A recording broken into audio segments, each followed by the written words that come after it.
لو كان فيك لحية وتحشم ما تقولش انايا ولدي يقرا في الخارج وباه لاباس عليه.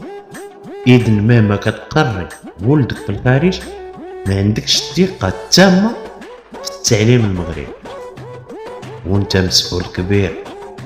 بغينا التعليم عمومي قوي، ثم عاطين الكتاب للتعليم العمومي للأساتذة.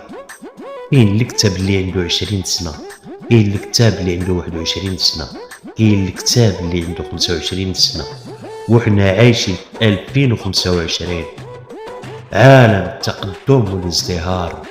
شحال من أستاذ عنده مقرر قديم، نتوما سمحتوا في المدرسة العمومية ورديتوا البال للمدرسة الخاصة. الاختصاص يقري اللي يبغى ويجوب الكتب اللي يبغى.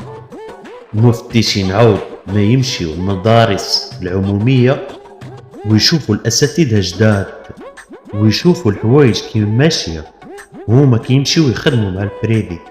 لأن علاش كيدي 3000 4000 درهم من عند هذا، 3000 4000 درهم من عند هذا.